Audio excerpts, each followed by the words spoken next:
All right, babies. It's that time again. Oh, yeah.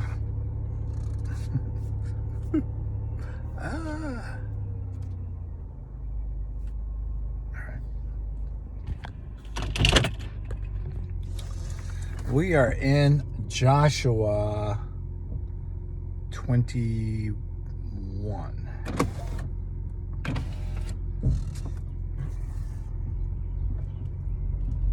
Nothing happening.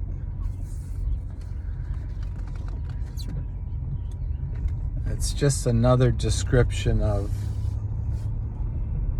dividing up the land between the tribes, the 12 tribes of Israel, of which there is practically no evidence that they ever existed. I was just listening and looking online for archaeological evidence of these tribes. There isn't any.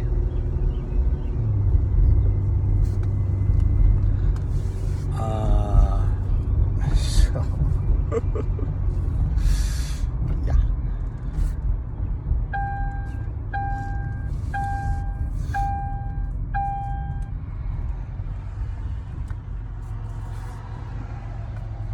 So where does that leave us?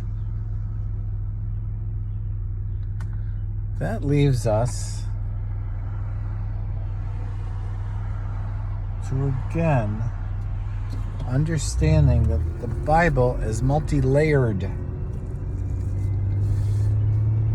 There are historical inaccuracies, such as no evidence of the Exodus, no evidence of the conquest of Canaan, no evidence of the tribes. But yet we have spiritual, inspirational stories that have been motivating for generations, for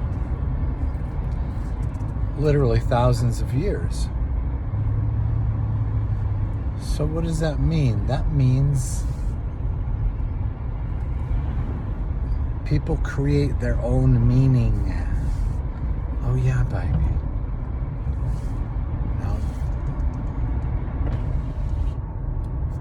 In creating their own meaning, people have varied experiences of what they value in life. And in some cases, those experiences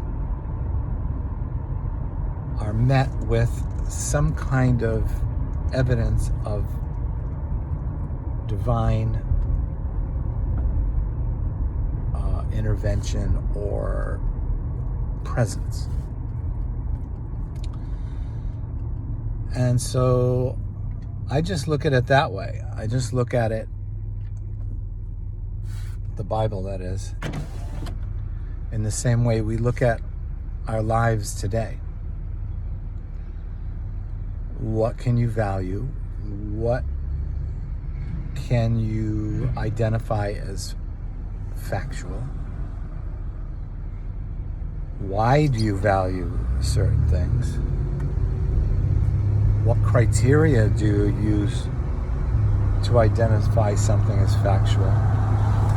And that kind of thinking helps develop our character and our identity.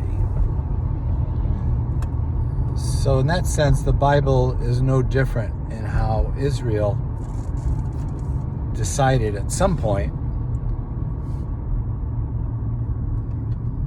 to create their identity with these stories of God's intervention, military conquests, mythic legends that show, God defending Israel, against formidable enemies. And in that sense, we can find several metaphors in our own life that to help us deal with the things that are troubling and challenging. We create this acceptable matrix of verifiable and mysterious sources.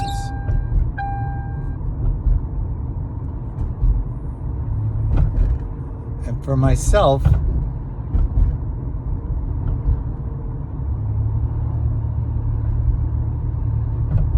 I value the mystery, the mysterious aspect of life, because to me that helps me engage with God. And by that I mean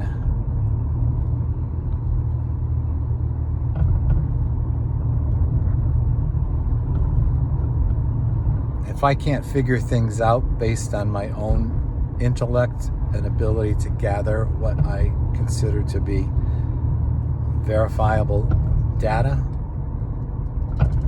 then I just leave the rest of it in God's hands to reveal to me in His timing how I should perceive these things that are unanswered or difficult to understand. And so, in a way, my faith is built on doubt. And to me, that's a safer way to grow and develop, because if you're resting on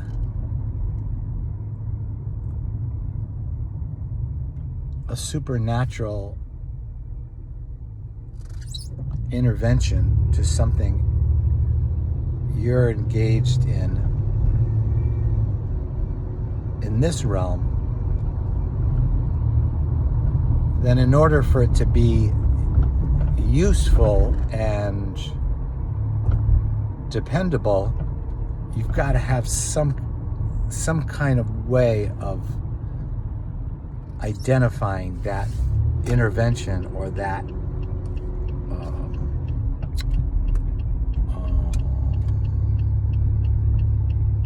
I'll just say relationship, for lack of a better term. You can't just pull it out of the sky, or it says it in the Bible, therefore I believe it.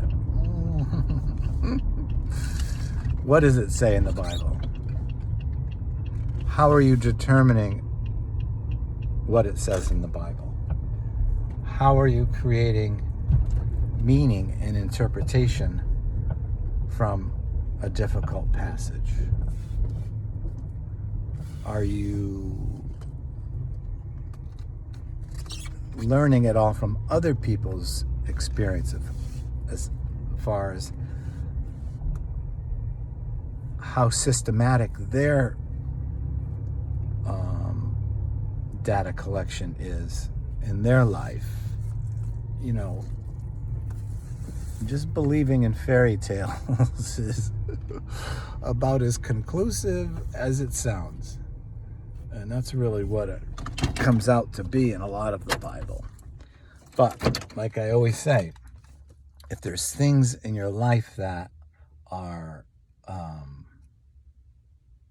changing you, and you have evidence that, well, I was this way, and I started doing this, and now I've changed, and I am this way. And that a lot of it is you observe the change, but you also observe you didn't do really anything other than trust God for the change.